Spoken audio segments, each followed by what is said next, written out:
Hi, my name is Lily. I live in a quiet town. I work at a small coffee shop. I have a friend named Sarah. Sarah and I met last year. We clicked right away. We went to the movies, we shopped for clothes, we say good morning every day. We talked about everything. I thought our friendship was cool. I thought it was genuine. But Sarah has a past. She has an eternal love for her old friend. This friend was named Maria. Maria moved far away last summer. Sarah talks about Maria all the time. Every time we do something, Sarah says, "Maria and I did this," or "Maria loved that color," or "Maria would totally think this joke is funny." It started small. It was no big deal at first. But now it is a huge problem. It makes me feel confused. It makes me feel sad. I feel like I am always in Maria's shadow. I feel like I am being tested. I feel like I must pass some unfair test. The test is, am I as good as Maria? The answer is always no. Sarah never says I am not good. She uses difficult behavior instead. She uses passive aggression. We plan to watch a sci-fi movie. I love sci-fi. Sarah canceled at the last minute. She said, "Oh, I forgot. Maria hated sci-fi. We only watched comedies. I guess I will just watch a comedy alone." That was the cold shoulder. That was the unspoken rule. The rule is, I can only like what Maria liked. I feel a quiet defiance growing inside me. I want to say, I am Lily. I like sci-fi. Maria is not here. But I am scared. I am afraid of losing the friendship. I really like Sarah. I want her to like me too. I want her to see me. I want her to stop looking at Maria's ghost. I hope things will get better soon.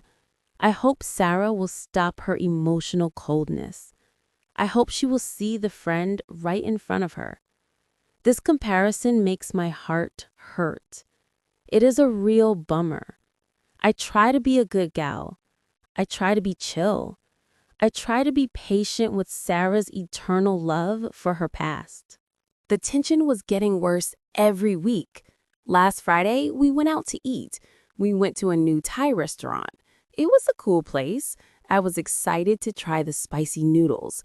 We sat down at a small table. I looked at the menu. I said, "I think I will get the spicy noodles. They look amazing." I smiled at Sarah. Sarah did not smile back.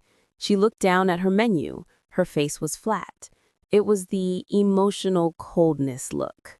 She said, "Maria never liked spicy food. She always thought it was too much drama. We always get the simple vegetable soup here. That is what I'm getting." I felt that familiar stomach ache. This was another unspoken rule. The rule was, do not order anything Maria would not order. It was an unfair rule. It was creating trouble for me. I wanted the spicy noodles. I did not want simple vegetable soup. I felt confused again. Why can she not let me be me?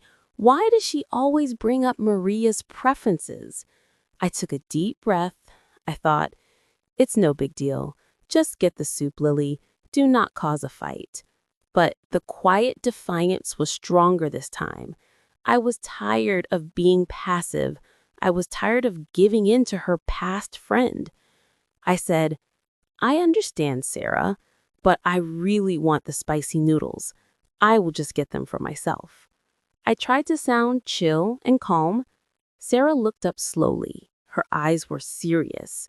She said, "Oh, okay. Just do not complain if the smell is too strong. Maria always thought strong smells ruined the experience."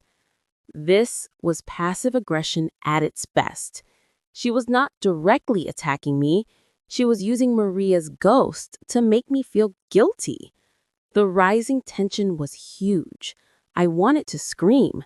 I wanted to say, "Stop it! Stop comparing me to your eternal love." But I stayed quiet. I ordered the spicy noodles.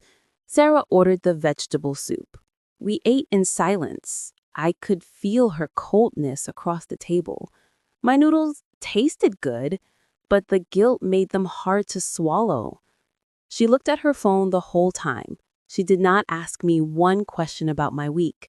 She did not talk about her job. She just posted a picture of her simple soup. The caption was, "Just like old times." I knew she meant old times with Maria, not with me. It was a huge bummer. I knew I was being treated unfairly. I knew this relationship was not cool or healthy. I knew I needed to find a strong resolution. I needed to decide if I could live with this constant, difficult comparison forever. The main conflict exploded the next weekend. Sarah invited me to her house. We were going to bake cookies. I love baking. I thought, this is a simple activity. Maybe we can finally just have fun. I arrived at her apartment. Everything looked normal. We went to the kitchen. Sarah pulled out the ingredients. She had flour, sugar, and chocolate chips. I said, "Cool, let's make the chocolate chip ones. That is my favorite kind." Sarah frowned a little. She went to the cabinet. She pulled out a different bag. It was oatmeal raisin mix. She said, "We are making oatmeal raisin, Lily." Maria always said chocolate chips were too basic. She said oatmeal raisin showed true maturity. It is my eternal favorite. I stopped smiling. I felt the boiling point. This was too much. This was the final drama. I put my hands on the counter. I looked right at Sarah. I used the clear, simple sentence. "Sarah, I am not Maria." The kitchen became totally silent. Sarah froze. She was holding the oatmeal raisin mix. She looked surprised. She looked hurt. But mostly, she looked cold. She said, "What is that supposed to mean?" Her voice was low and dangerous. I knew I had to speak the whole truth now. I could not be passive anymore. I had to use my quiet defiance. I said, "It means you are treating me unfairly. Every time we do something, you bring up Maria. You use her memory as an unfair rule. If I like sci-fi, it is a problem. If I want spicy food, it is a problem. If I want chocolate chips, it is a problem. I feel like I am just a stand-in. I am not Lily. I am just not Maria. That is not cool. That is difficult behavior. It is emotionally cold." Sarah dropped the oatmeal raisin bag. It hit the floor with a soft sound. She crossed her arms tightly. She looked me straight in the eyes. Her gaze was fierce. She said, "You do not understand, Lily. Maria and I had an eternal love, a perfect friendship. No one can replace that. I was just trying to keep the good things alive. You are making this a huge drama. It is no big deal." Her words cut deep. They confirmed everything. I was not enough. I would never be enough because of her eternal love for a memory.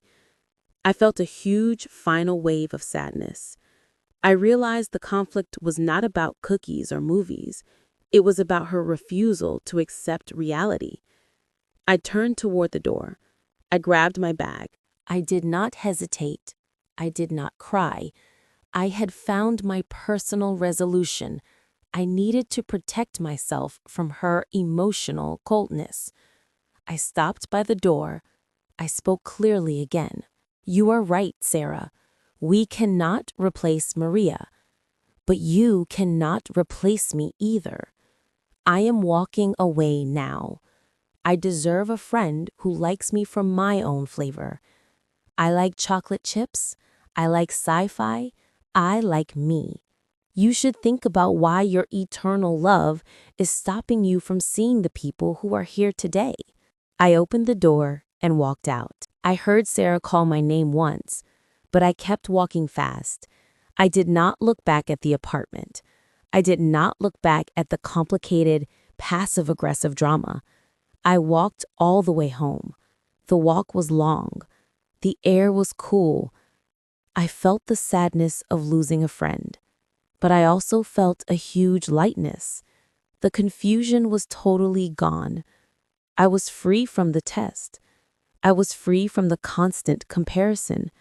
I was free from the unspoken rule. I spent the rest of the day baking cookies. I used the chocolate chip recipe. They tasted amazing. They were the best cookies ever. I ate them slowly. I enjoyed every bite. I realized that my own self-love must be eternal too. I must love myself more than I want Sarah's cold approval. The next day, I went to the coffee shop. A different coworker, a guy named Leo, was there. He smiled big. He said, "Hey, Lily, I just got tickets for the new sci-fi movie. Want to go tonight?" I smiled a true, real smile. "Totally, Leo. That sounds cool." I said yes. I did not think about Maria. I did not think about Sarah's unfair rules. I just thought about myself. The future hope is this. New friendships will be built on real, present moments, not on the ghosts of the past. I chose to love myself eternally. I decided to value my own tastes. I am a great gal. I am chill. I am enough. I know now that I will only seek friendships built on truth, not passive aggression or comparison. That is the best resolution I could ever find. Wow. That was a big conflict for Lily.